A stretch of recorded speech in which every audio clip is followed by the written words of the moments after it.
Hei, mä olen Henrietta Grönlund, kaupunkiteologian professori Helsingin yliopistosta ja mä olen viimeiset vuodet tutkinut Euroopan sosiaalirahaston rahoittamassa tutkimushankkeessa tällaisia matalan kynnyksen yhteisöjä. Eli avoimia olohuoneita, joihin voi tulla viettämään aikaa, juomaan kahvia, saamaan erilaisia palveluja, apua ja tukea yhteiskunnan palveluja saavuttamisessa ja ruoka-apua ja tämän tyylistä. Ja näitä paikkoja ylläpitää seurakunnat, järjestöt ja kunnat.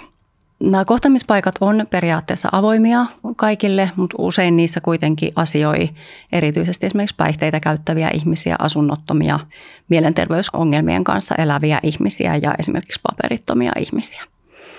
Ja me ollaan osana meidän tutkimusta kerätty näissä paikoissa sellainen noin 800 vastaajan kyselyaineisto näiltä ihmisiltä, jotka näissä paikoissa käy. Ja mä tässä videossa kerron ensin ihan lyhyesti tästä meidän aineistosta ja sitten nostan esiin muutamia tutkimustuloksia, jotka mä ajattelen, että olisi kiinnostavia ja merkityksellisiä näiden tällaisen kohtaamispaikkatoiminnan ja sosiaalisen osallisuustyön ymmärtämiseksi. Tämä meidän kyselyaineisto on kerätty eri puolilla Suomea tällaisissa kohtaamispaikoissa ja nämä kohtaamispaikat, joista me aineisto kerättiin, määritteli heidän yleisimmiksi kohderyhmiksi mielenterveysongelmien kanssa elävät ihmiset, päihderiippuvuuksien kanssa elävät, syrjäytyneet tai syrjäytetyt ihmiset, yksinäiset, työttömät ja asunnottomat ihmiset. Ja näistä sitten kävijöistä, jotka tähän kyselyyn vastasivat, niin heistä vajapuolet on naisia, vähän yli puolet miehiä. Vastaajat on eri ikäisiä, eniten on 60- ja 70-luvulla syntyneitä. Ja valtaosa vastanneista on työttömiä eläkkeellä tai työssä työllistämistoimenpiteen. No niihin tuloksiin. Ensimmäinen asia, jonka mä haluan niistä nostaa, on tämä kohtaamispaikkojen ihan jopa niin kuin hätkähdyttävän suuri merkitys näille kävijöille. Me pyydettiin kävijöitä arvioimaan, mitkä tahot ja tekijät on ollut keskeisiä heidän selviytymiselle vuonna 2021, eli kyselyä edeltävänä vuonna. Siinä oli erilaisia arvioitavia tekijöitä, kuten perhe, ystävät ja erilaiset yhteiskunnan tuet ja palvelut. Ja näistä kaikkein merkittävin vastaajien oman arvion mukaan heidän selviytymiselle oli se kohtaamispaikka, missä he täytti tämän kyselyn. Vastaajat koki nämä kohtaamispaikat siis keskimäärin merkittävämmäksi omalle selviytymiselleen kuin perheen ja ystävät tai yhteiskunnan palvelut, joskin myös perheen ja ystävien merkitys oli hyvin korkea. No mistä tämä sitten johtuu? Mikä tekee näistä matalan kynnyksen kohtaamispaikoista niin merkityksellisiä niille kävijöille, heidän selviytymiselleen? Ne toki tarjoaa hyvin perustavanlaatuisia palveluja, ruoka-apua, tietokoneen käyttömahdollisuuksia, tukea yhteiskunnan palvelujen saamiseksi ja saavuttamiseksi.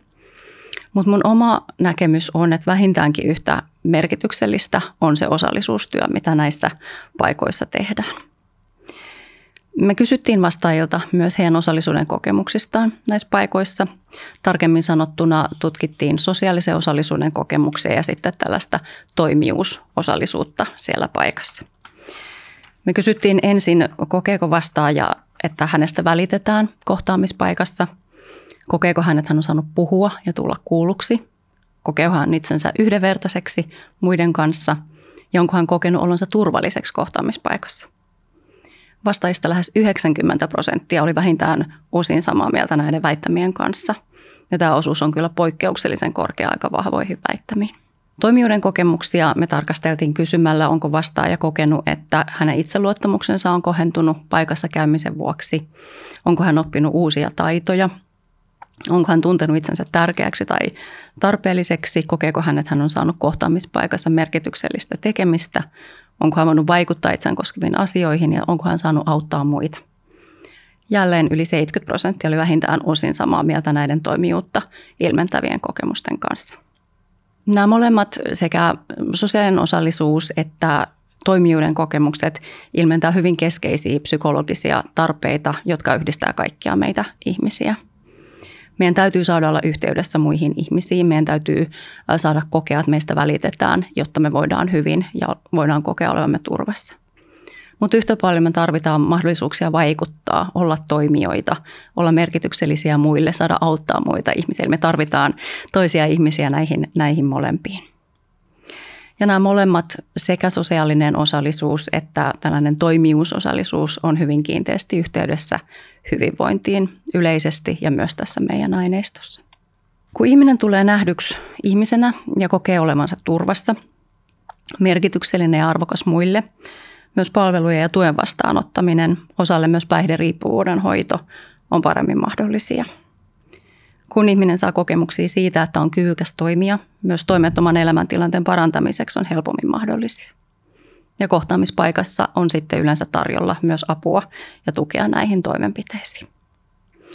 Ja tämä on se, joka mun nähdäkseni tekee tällaisesta matalan kynnyksen kohtaamispaikkatyöstä ja osallisuustyöstä yhteiskunnallisesti ja yksilötasolla hyvin vaikuttavaa.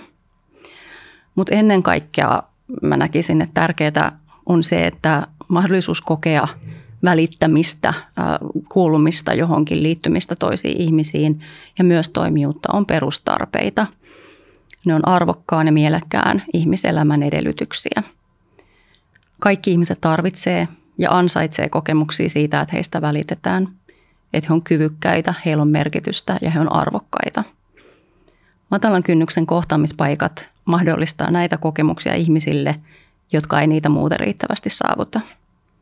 Ja se on mun mielestä meidän kaikkein keskeisin tutkimustulos ja tutkimuksen viesti kaikille, jotka toimii näiden vaikeissa elämäntilanteissa olevien ihmisten kanssa ja tekee heihin liittyviä päätöksiä.